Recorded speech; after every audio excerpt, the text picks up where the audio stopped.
Hello, my name is Leanna Renee Hieber, and I am an actress, a playwright, a ghost tour guide, and the author of 13 historical fantasy novels. And my latest books are the Spectral City series, starting with the Spectral City, continuing with A Sanctuary of Spirits, and freshly released, A Summoning of Souls, which completes the trilogy of Spectral City novels. So one of the things I wanted to do today was to share a little bit of my process for the Spectral City series and share a presentation called The Truth Behind the Spectral City: Life and Spirits in Gilded Age, New York. So one of the things that I find really fun about historical fantasy is, yes, the fantastical elements of adding in my case, lots of ghosts and paranormal goings on, is that I can tap in directly to interests of the 19th century specifically. So there is a lot of factual history in my historical fantasy. So those are the things I'm going to share today. So I'm going to start a little PowerPoint. So you're going to get to see a couple of historic photographs and some dates of some important timelines that were critical to the decisions I made in writing this historical fantasy series. So in the Spectral City, one of the things that is very important is spiritualism.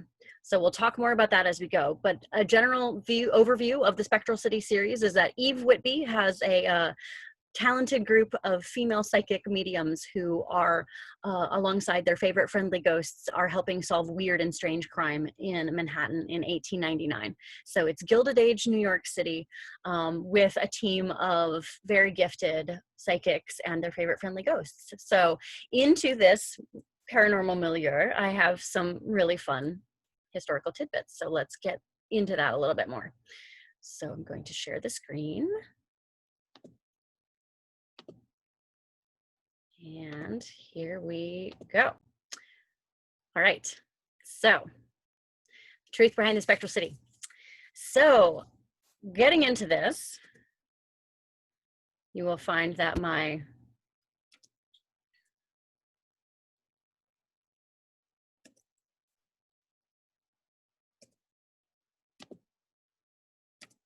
there we are.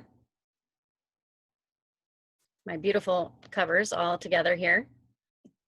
So you will find that a lot of the visuals that you see with these covers are indicating a very esoteric and a very mystical aspect that's certainly in play, because not only are my psychics dealing with and receiving aid from the spirit world, but they're traveling within the spirit world as well. So I have our mortal world, and then there's sort of an in-between space known as the corridors, and a safe space known as the sanctuary that spirits are able to take refuge in. And so some of my characters are going in and out of these spaces in sort of another plane of existence, sort of that in-between life and death.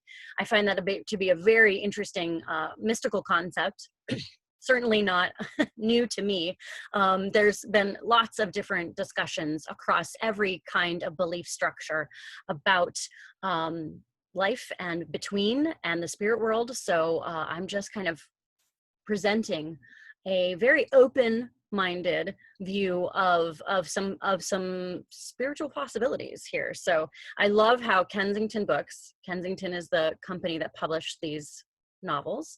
I love the art by Lou Melkangi. He's a great artist, and he did a wonderful job really evoking a luminous, mystical feeling for these books, and I'm very thrilled. So that's the trilogy altogether. Excuse me. Now let's talk about why did I set this series in the late 19th century? It is the presence of sweeping change. It's such a dynamic time period. In the late 19th century, we're really getting a sense of our modern world coming into view. So we have lots of new technologies that are very much a part of our modern world that we really associate with the 20th century that are in fact late 19th century additions. And there's other social changes that are very important in this time period. So one of the things that I want to focus on in my series is the presence of working women middle-class working women and lower-class working women emergent in new technologies and ways in which different social movements were galvanizing change. So I mentioned the labor movement here in this slide. So on the left, you're going to see a bit of a timeline. On the right, you're going to see one of the first electric street lamps in New York City. So in addition to different social changes, we also have lots of technological changes. So in 1869, the Daughters of St. Crispin were founded. It's the first national women's labor union in the United States. It started in Massachusetts with a group of cobblers and shoemakers. And so you start to find the presence of people fighting for better working conditions that is very clear in this late 19th century. Again, we associate a lot of the labor movement with the 20th century, but it was really getting its start and getting a lot of its networking in the late 19th century. And I talk a lot about industry and labor conditions in the Spectral City series, specifically in regards to some of my ghosts that died in garment district fires. So while we know that the Triangle Shirtwaist Factory fire in 1911 was the worst industrial accident in the history of our country, my book takes place 12 years prior to that. However, that was a capstone tragedy that was really evidenced of years, decades worth of other fires and other safety hazards that had been part of labor's organizing to try to change. And things really changed after that tragic fire, but there had been organizing for decades prior to that. So that's what my characters, some of my ghosts are trying to keep our living folks in mind of some of these aspects, that critical aspects that needed changing. So in 1872, you have Victoria Woodhull, who becomes the first woman to run for president, with Frederick Douglass, a Black man, as her running mate. So this was a hugely radical thing at the time period.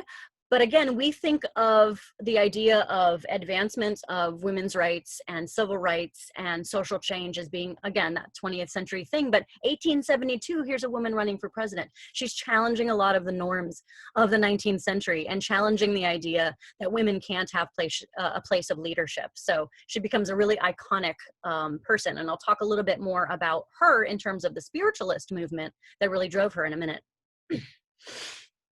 We've got a training school for nurses opened in 1873. A first school for nurses opened in this country. That was tied into Bellevue Hospital, which is in Manhattan. Bellevue was one of the first line of new advancements in treatment and medicine.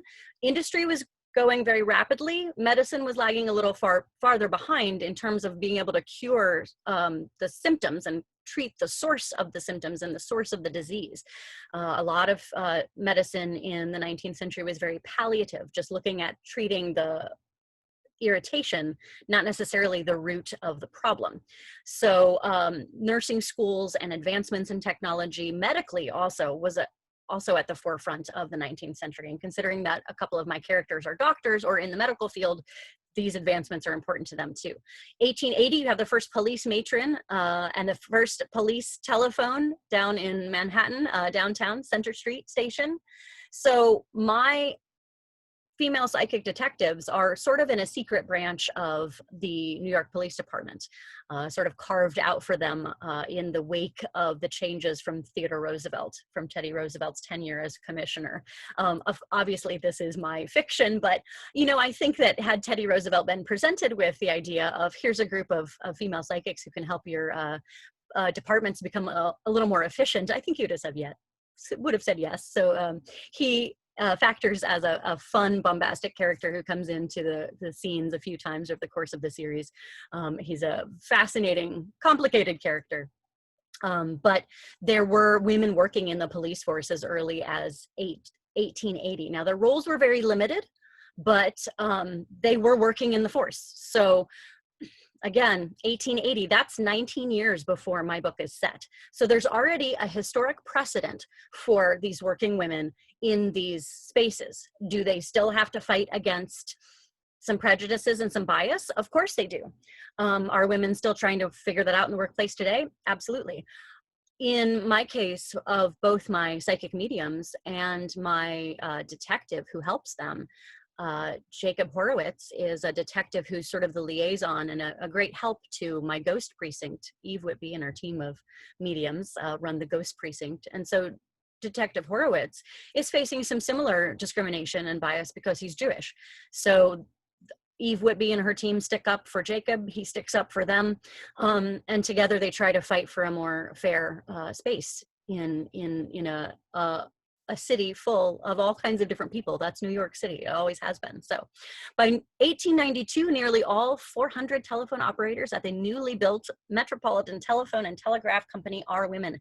So we have 400 women working in new technologies as telephone operators in a massive system. This was merging the technologies of the telegraph, which was a way to send messages at speed across the country. Telephone was well in play in the 1890s. There were thousands of subscribers from all around the country.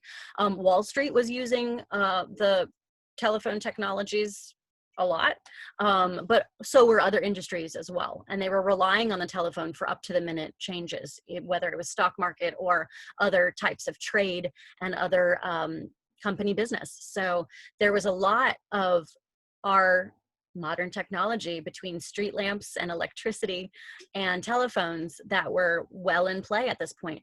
And women were present in employment and managerial positions across all kinds of industries, and particularly in the industrial arts. One woman show that I do is called By the Light of Tiffany, a meeting with Clara Driscoll.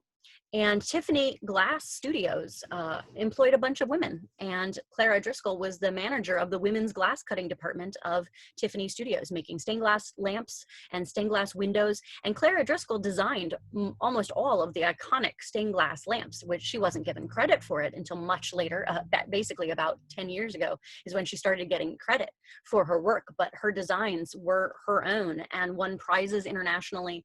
And she was in a managerial position at this point in the late 1890s and the early 1900s. So on the right here we see this lovely Harper's Weekly illustration of the first street lamp. This is in Madison Square Park, just south central Manhattan, so just south of the Times Square area, in the 20s streets, numbered of streets. We've got the Madison Square Park, and so it's an iconic park, and it was one of the first big street lamps that was put in. The first dynamo, 1882, was the first Edison electric dynamo down on Pearl Street. So again, by the 1880s, we're starting to see electricity in limited capacity, and then other industries are also following. We've got advancements in hospitals, free clinics, public care, charitable organizations, social welfare. Hospitals like Bellevue, I mentioned, are at the forefront of new treatments. You have alienists who are working with psychological health in ways that are new in terms of how we look at mental illness. So the term the alienist comes from the idea of being alienated from society by a mental illness. And so that's where the term the alienist comes from. I'm very inspired by the book called The Alienist by Caleb Carr. You might have noticed it's also a TV show right now. And so that book was full of rich New York history. And also, while it is historical fiction, Caleb Carr is really pulling from actual advancements in how we were thinking about mental illness. And Dr. Chrysler in The Alienist is really looking at his patients in a much more humane way than had been the case for mental illness prior. 19th century asylums were not fun places.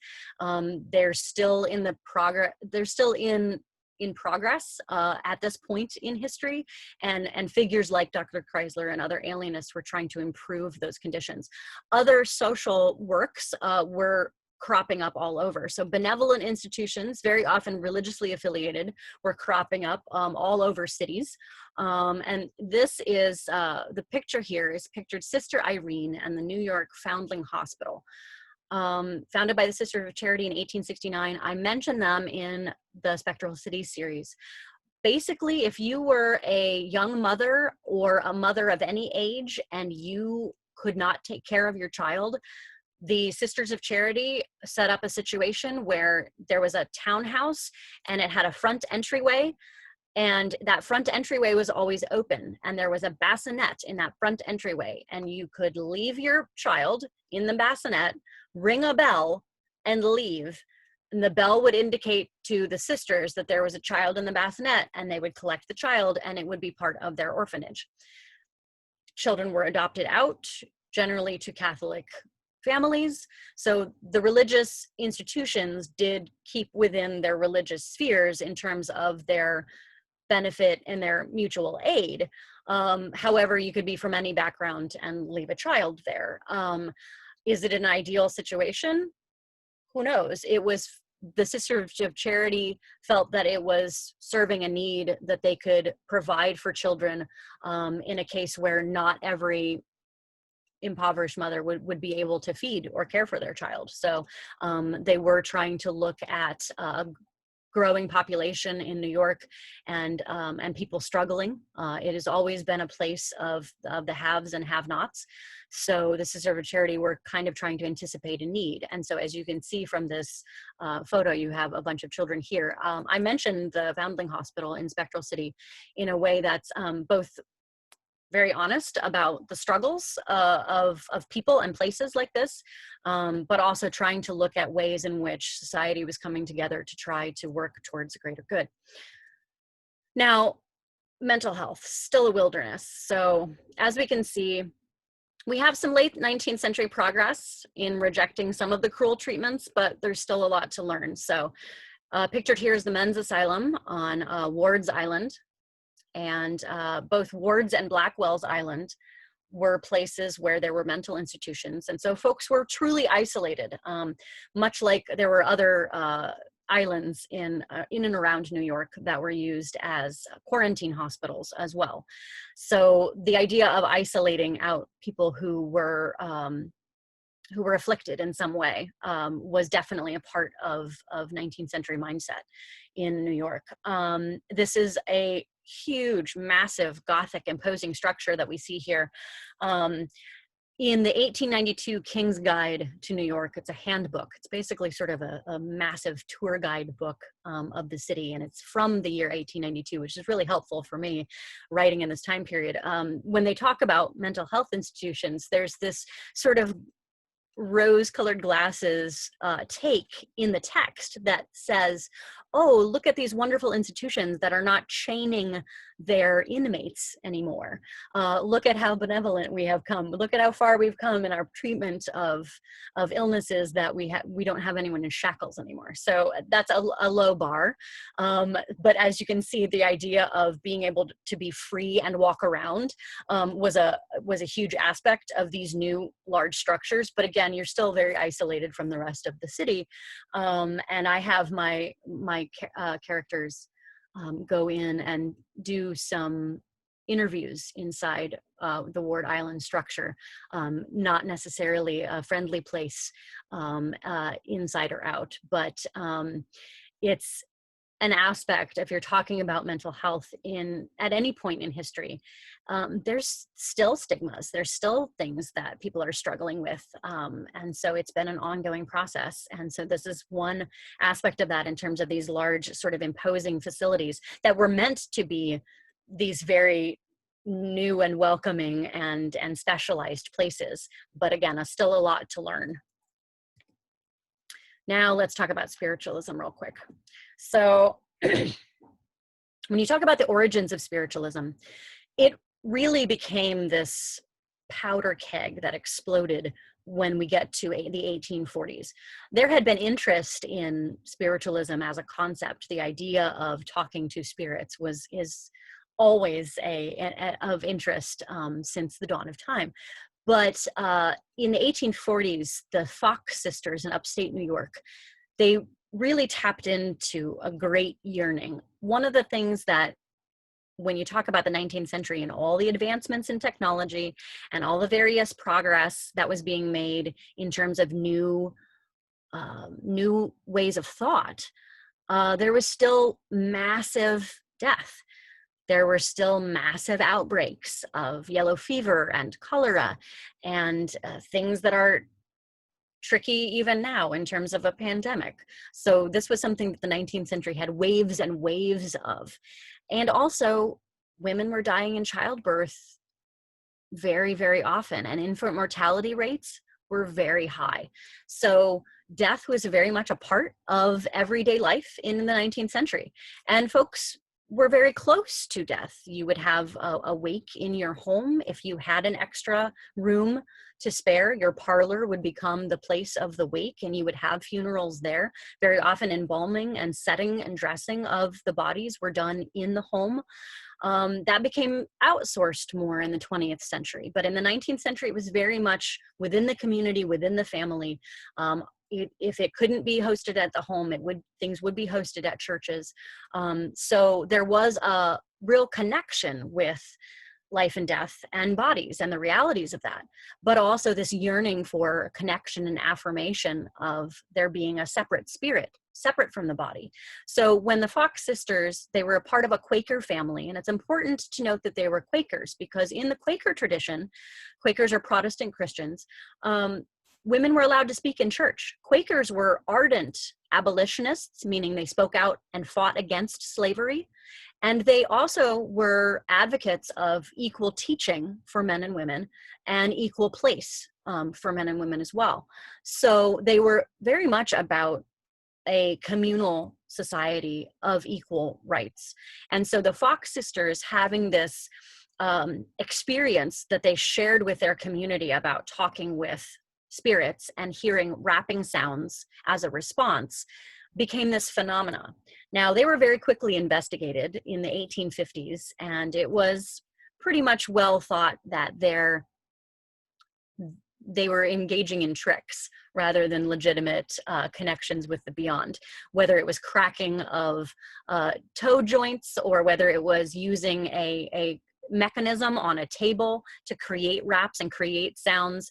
One of the Fox sisters did sort of expose what they did as tricks from, for decades.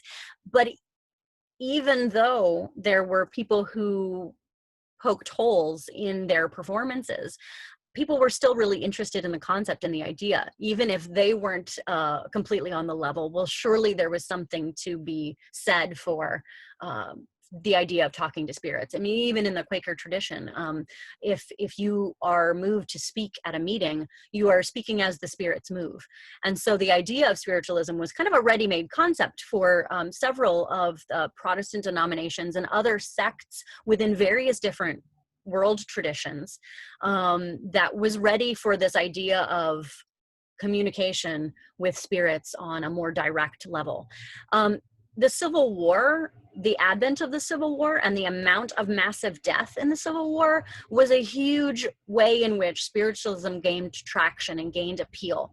Because for the first time, you have massive amounts of dead soldiers, and they're not dying at home. They can't give them the wake. They can't recover the bodies. They can't retrieve the bodies. They're a long way from home, and they can't have a wake in the family's home. They can't have that collective ritual of mourning that was that has been so much a part of tradition in all kinds of different world traditions. So that disconnect from the closure that folks were used to having with their loved ones, this was on a massive scale here in this country, was a huge psychological trauma for the entire country.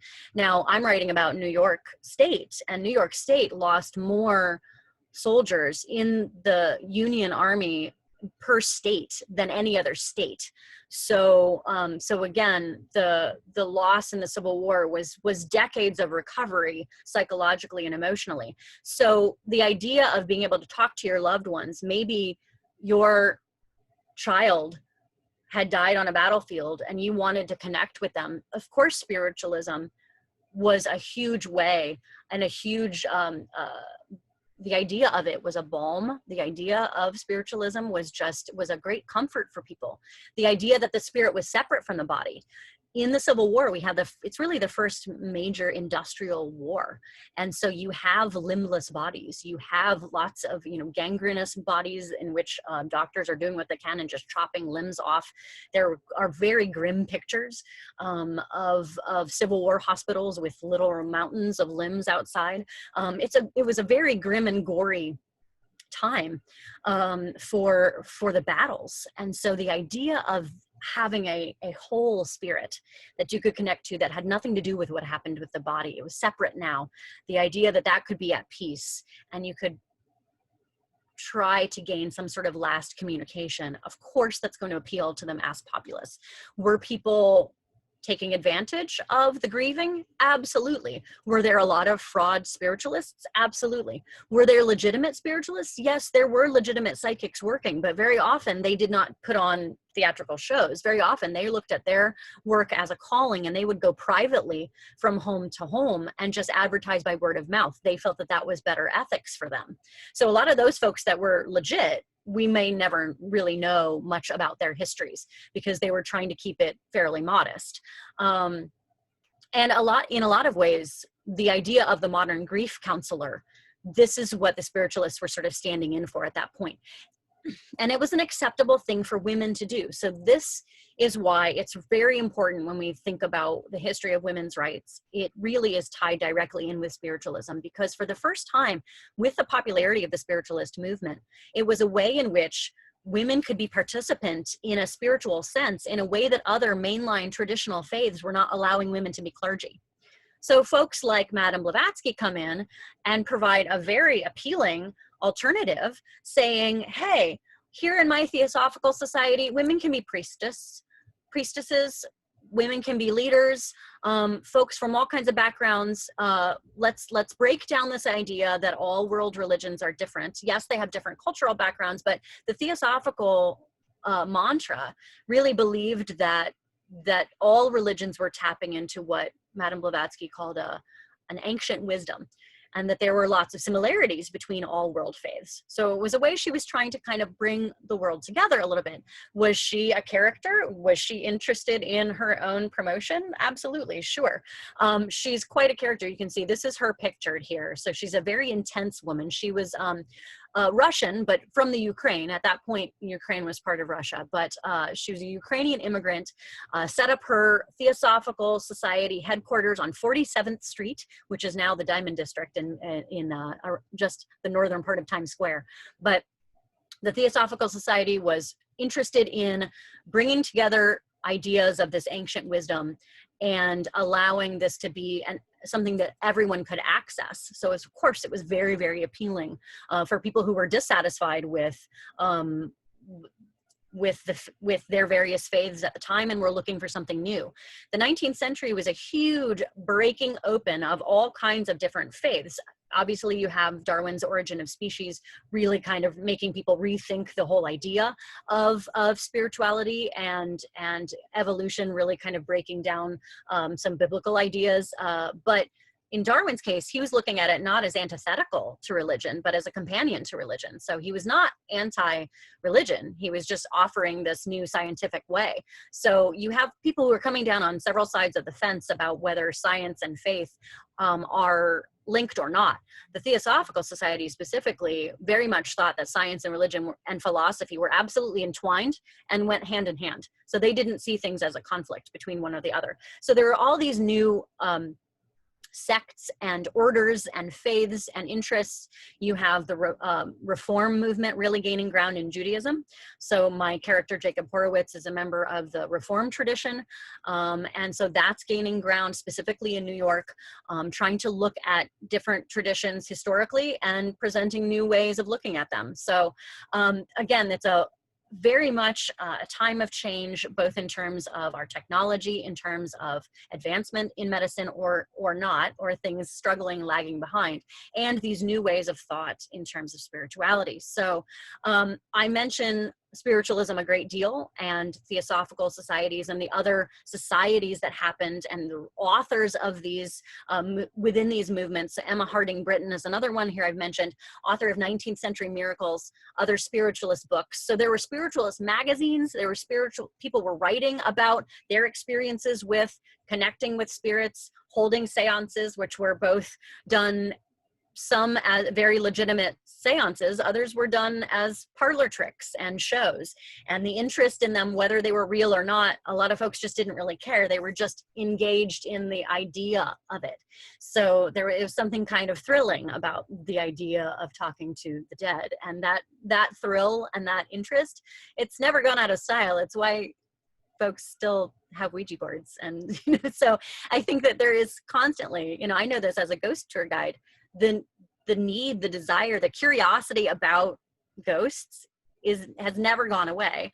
And in the 19th century, there was just a lot of talk about it, very much, out in the open in society. So, and again, a lot of the people who were the leaders within spiritualist movement, these were women. So Victoria Woodhull, who I mentioned earlier, ran for president in 1872. She gained prominence on a public platform because she was coming up through the spiritualist ranks. So she was using spiritualism very much as a public platform, a way to gain an audience for ideas that were at the time radical, but certainly were paving the way for equality and discussions of that going into the next century. So I mentioned Emma Harding Britten specifically in A Summoning of Souls because Eve Whitby, my leading heroine, as someone who is trying to create precedent for her cases that she's trying to solve, she leans on Emma Harding Britten and her works as sort of reference points as spiritualism is trying to gain more and more public acceptance. She's trying to get her, the city of New York to kind of look at spirits and ghosts as she says, as a help, not a horror. So she's trying to really reframe the idea of a ghost story. And that's kind of some of the background of the series in general. I wanted to write a new kind of ghost story, one where you have lots of friendly ghosts who are interacting with the interests of the time in order to save the day. So there's definitely a touchdown on some of these other leaders within the movement, and that being directly tied to working women. Central Park. So I mentioned Central Park a great deal in these books. It's one of my favorite places on earth. It does have a difficult history, though. Anything in New York is complicated history. When the city declared eminent domain in the 1850s, there was an African-American and Irish neighborhood called Seneca Village that was forcibly removed.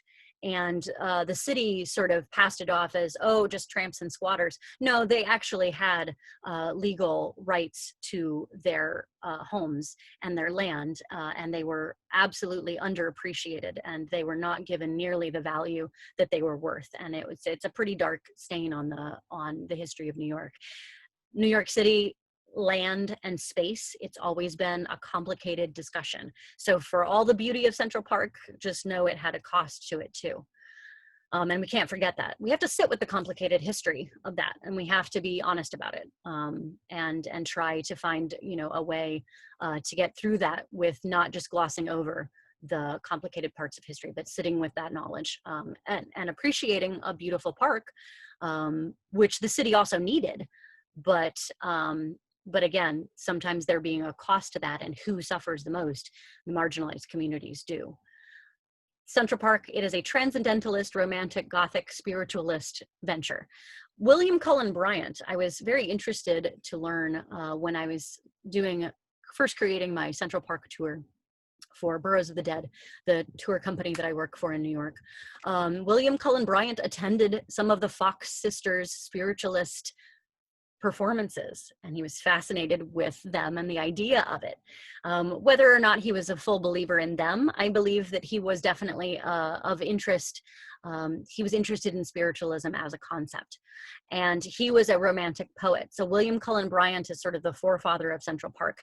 Him, along with Andrew Jackson Downing, who was a English landscape architect, and that term, landscape architecture, was very new. It really took Andrew Jackson Downing and then Frederick Law Olmsted and Calvert Vaux, the designers of the park, to create the term, really get the term landscape architecture as a new idea, as a new public profession for public works out into popular imagination.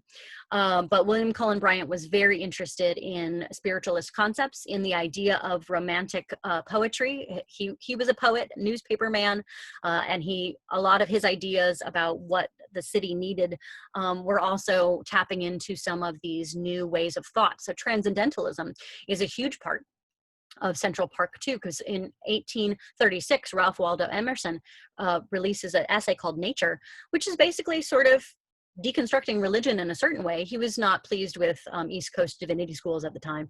And he was saying, you know what, essentially, this is paraphrasing, this is not a quote from Nature, but sort of go out into the woods, go take a walk, get right with whatever divinity you call your divinity, and you'll be a better person.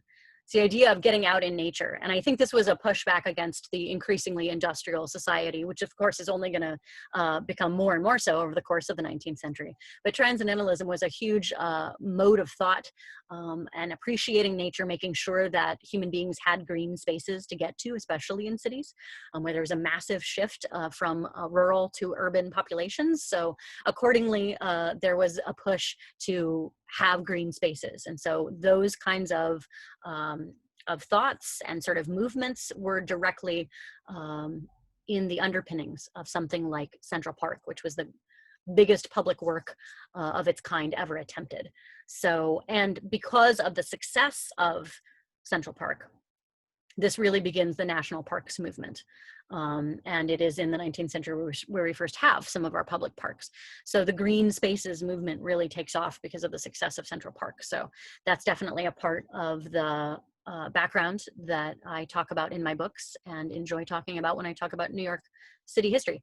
Here is the Merchant's House Museum, the interior, and I love this museum. It is it's a relic, and it's a unique place because in 1832, it was built off of a sort of a catalog set of choices in 1832 by the Treadwell family.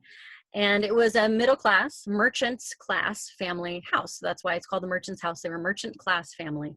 So this looks really fancy for us, and this was their fanciest room. So this is their parlor. This is where they would entertain.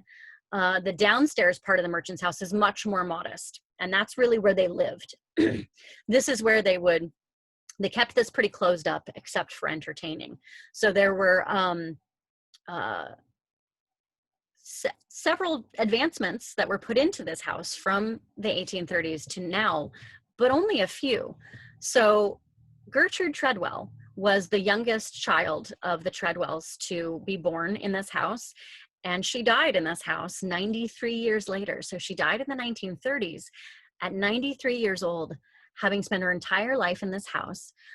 It was a vibrant, busy house. There were lots of other Treadwell relatives that were in and out of this house, but she was the one that maintained it for the longest. And at the end, she was a bit of a ghost story before she even had passed, because she was sort of alone in this house just with one other caretaker, and she kept everything in the style of the 1870s. So when she was first an adult, she kept everything, and we sort of quote here, exactly as Papa would have liked it.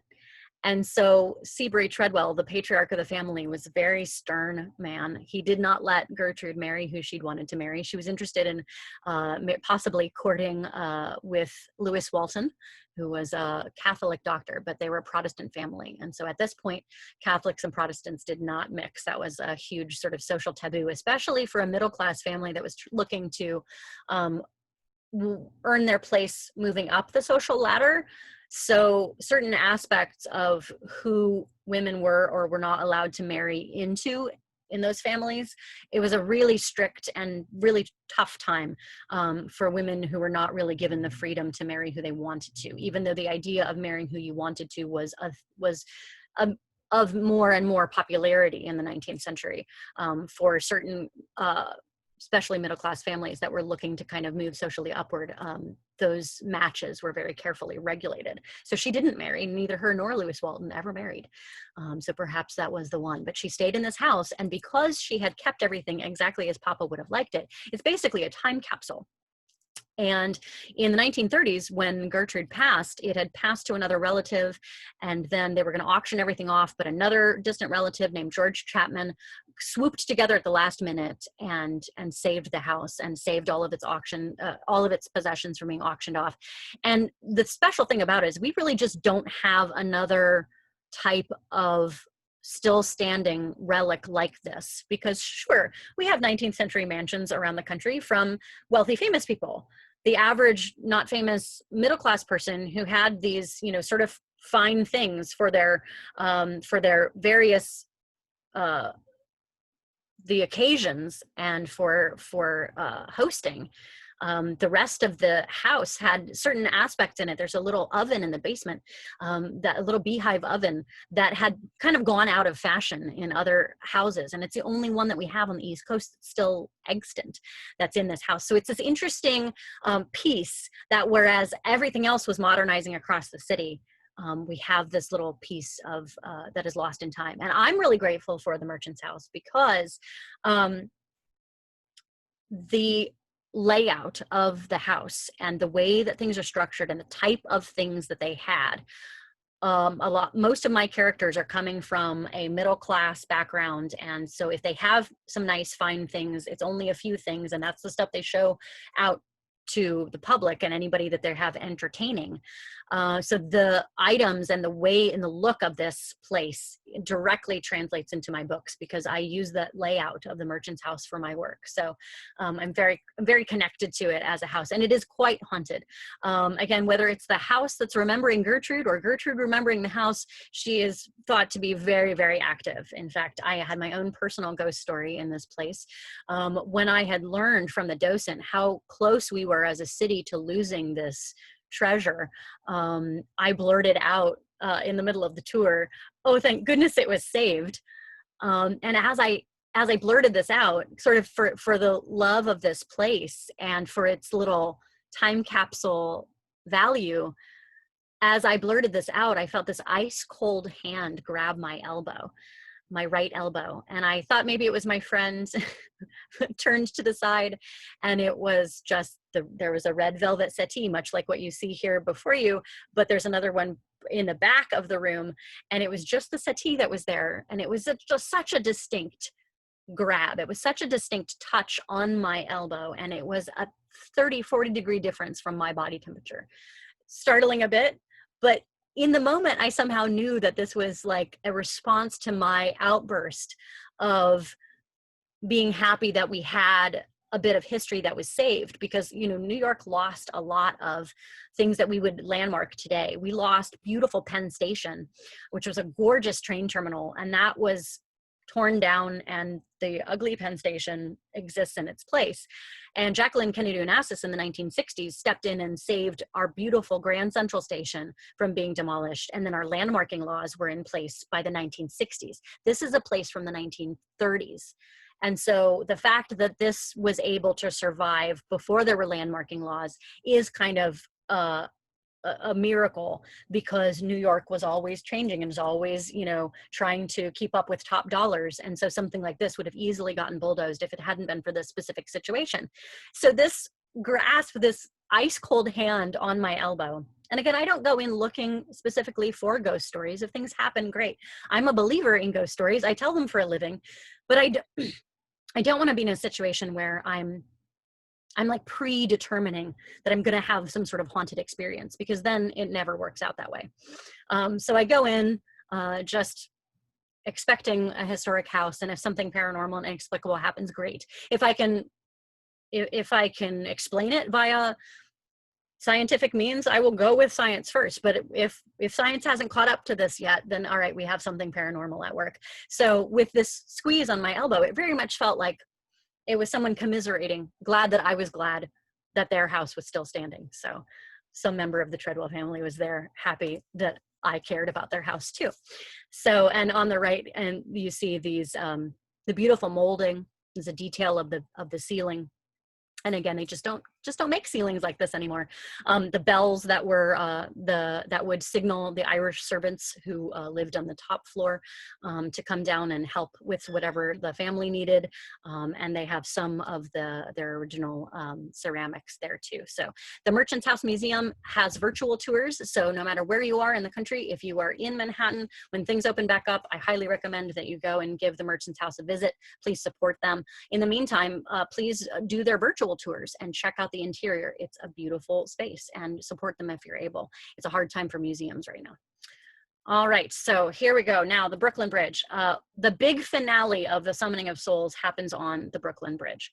And I utilize the new technologies of electricity and the fact that there is a whole lot of wire in this bridge. In fact, there is enough wire in the Brooklyn Bridge to wrap around the earth if you were to uncoil all of these wires.